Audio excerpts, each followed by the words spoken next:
Teotihuacan, cité des dieux.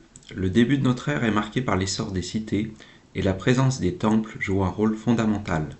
En Mésoamérique, le site le plus important est Teotihuacan, la cité des dieux qui brille de 100 à 750. Il faut cependant évoquer un site plus ancien, précurseur, à proximité de Teotihuacan, Cuilcuilco. C'est un observatoire du ciel sur la rive sud du lac Texcoco, un premier centre monumental du bassin de Mexico, englouti sous la lave après une terrible éruption du volcan Xitl. Son emplacement était idéal pour observer le soleil à son zénith lors du solstice d'hiver, grâce à deux montagnes déterminant un horizon. C'est après la destruction de Cuilcuilco, qui rayonne de -800 à 250, que Teotihuacan se développe. Elle est la première cité centrale d'Amérique latine. Par sa superficie, Teotihuacan est une ville d'au moins 20 km² qui a exigé de la main-d'œuvre de toute la Mésoamérique. Par sa population, à son apogée de 400 à 600, la cité compte 200 000 habitants. C'est la sixième au monde à cette période. Elle devient du coup dysfonctionnelle puisque les terres cultivables deviennent insuffisantes, d'où le probable recours à des expéditions militaires afin de conquérir de nouveaux territoires. Par sa puissance, on observe une forte influence de la ville sur Monte Alban et plusieurs cités mayas dont témoignent l'architecture, l'iconographie.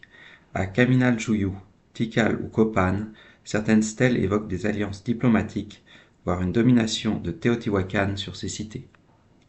C'est un centre pluriethnique.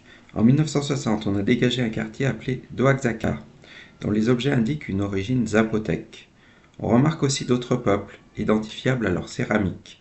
Le quartier des commerçants s'étendait sur 4 km et devait compter près de 2000 habitants. Teotihuacan pratiquait le commerce sur de grandes distances grâce à son fort potentiel agricole, sa proximité des gisements d'obsidienne pour des outils tranchants exportés jusqu'au Belize. Il y avait au moins 400 ateliers spécialisés dans la fabrication d'objets, en obsidienne, en céramique, avec des coquillages précieux. Les ateliers étaient installés dans des maisons en pierre avec des pièces autour d'un portique. Les céramiques étaient remarquables. Les visages étaient représentés avec des traits stylisés. C'étaient des figurines en série, on a retrouvé des moules, avec des hommes en mouvement ou en tailleur, ou pourvus d'une grande couronne et d'ornements aux oreilles. Le centre cérémoniel présentait un plan réfléchi, dominé par le Cerro Gordo, une montagne de 3000 mètres.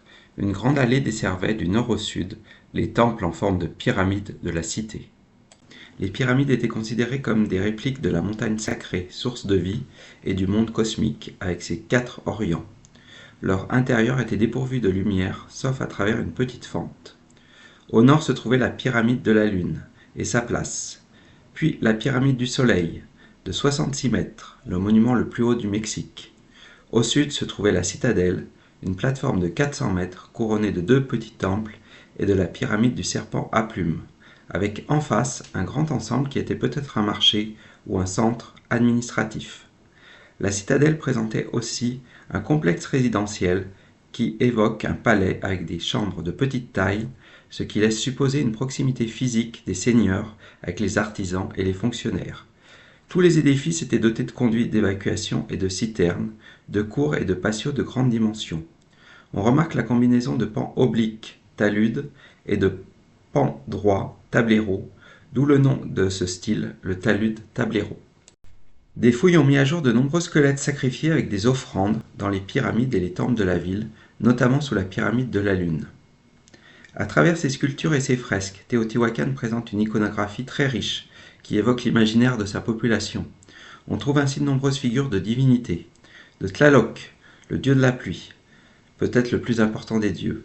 Il est reconnaissable à ses yeux ronds, exorbités, à sa lèvre supérieure proéminente, laissant voir une série de dents semblables au creux du félin, et souvent une fleur de lys jaillit de sa bouche. On trouve aussi la première représentation du serpent à plumes, divinité solaire qui partage avec Tlaloc la fertilité.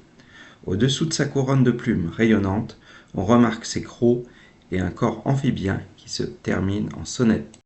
On trouve aussi des peintures de la déesse araignée, identifiée à une déesse de la terre, remarquable pour apprécier l'art lapidaire de la cité. On remarque ses ornements aux oreilles, au nez, ses colliers de perles en verre, sa coiffe, une couronne de chouette à crocs de félin qui indique l'autorité. Cette coiffe apparaît également dans les portraits des seigneurs de la cité. Dans les quartiers résidentiels, on a retrouvé des fresques polychromes exceptionnelles. À Tepantitla, ou Tlalocan, le paradis de Tlaloc, un peu à l'écart de la chaussée des morts, on a trouvé une peinture qui représente l'univers aquatique de la montagne, où vont les noyés. À Atetelco, un autre site résidentiel de grande dimension au sud-ouest de la ville, la figure d'un hibou lanceur de dards évoque peut-être un seigneur de Teotihuacan mentionné dans les glyphes mayas qui aurait fait une entrée militaire à Tikal autour de 378. Les paroles des noyés comme des hiboux sont représentées sous forme de volutes sortant de leur bouche. À la fin du 8e siècle, pour des raisons encore mystérieuses, Teotihuacan est incendié et saccagé, mais son effondrement n'efface pas son éclat de la mémoire et la cité va exercer une grande influence en Mésoamérique. Ainsi, à Tolan, Cholalan ou Cholula, l'autre grande cité de l'époque classique, avec des tertres, des pyramides, à Puebla, au carrefour de différentes routes vers le bassin de Mexico, sur un territoire rendu plus fertile par la construction de Chinant Pass, on remarque une structure typique du talud tablero, influencée par Teotihuacan.